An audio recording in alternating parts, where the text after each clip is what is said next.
శుద్ధోదనుడు మాయాదేవి యొక్క పుత్రుడు బుద్ధుడు. అతడి అసలు పేరు సిద్ధార్థుడు. సిద్ధార్థుడు జన్మించిన 7వ రోజునే అతని తల్లి మాయాదేవి చనిపోవడం జరిగింది. అప్పుడు శుద్ధోదనుడు రెండవ భార్య అయిన ప్రజాపతి గౌతమి అతి గారాభంగా సిద్ధార్థుణ్ణి పెంచి పెద్ద చేసింది. ప్రజాపతి గౌతమి పెంచినందునే సిద్ధార్థుడికి గౌతముడు అనే పేరు వచ్చింది. బుద్ధుడు అనగా అది ఒక బిరుదు. గౌతముడు మాత్రమే బుద్ధుడు కాదు, ఆయన కంటే ముందు ఎంతోమంది ఉన్నారు. భూ అన్న పదానికి అర్థం బుద్ధి.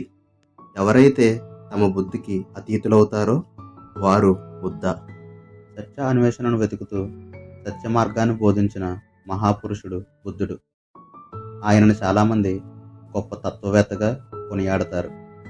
ఇంకొందరు ఆయనని సమాజాన్ని సంస్కరించిన సంస్కారకర్తగా కొనియాడతారు. పశువుల్లా పాశవికంగా బ్రతికే మనుషులకు శాంతి, అహింస, కరుణ, జాలి, దయ, ప్రేమ, మైత్రి లాంటి ధర్మాలను ప్రబోధించిన గొప్ప మనిషి బుద్ధుడు. బుద్ధుడు పేరు వినగానే అహింసా సిద్ధాంతం గుర్తుకొస్తుంది. జీవికి కష్టాలు ఎందుకు అని ఆలోచించి అన్వేషణ మొదలుపెట్టిన గొప్పతనం జ్ఞాపకం వస్తుంది. బాధలన్నింటికీ కోరికలే కారణమని చెప్పిన అపూర్వమైన మేధస్సు సాక్షాత్కరిస్తుంది. శాంతితో కోపాన్ని, సాత్వికత్వంతో హింసను, దానంతో లోభాన్ని, ప్రేమతో ద్వేషాన్ని, సత్యంతో అసత్యాన్ని జయించే మార్గాలు తెలుస్తాయి. సర్వ ప్రాణుల పట్ల సానుభూతి కలిగి ఉండడమే నిజమైన ధర్మమని, మతమంటే అదే అని మనకు తెలుస్తుంది. బుద్ధుడి బోధనలు మానవుడికి పవిత్ర ధర్మబద్ధమైన దారిని చూపాయి. ఎలాంటి సందేహం లేదు.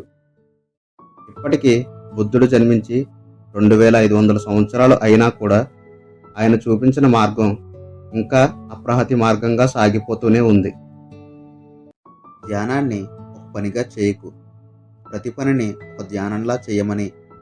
కాలాన్ని వృధా చేసుకోవడం అంటే నిన్ను నువ్వు దోపిడీ చేసుకోవడమే అని.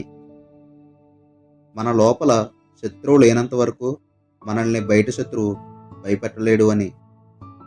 మనిషికి నిజమైన ఆనందం లభించేది తన ఆలోచనలోనే అని.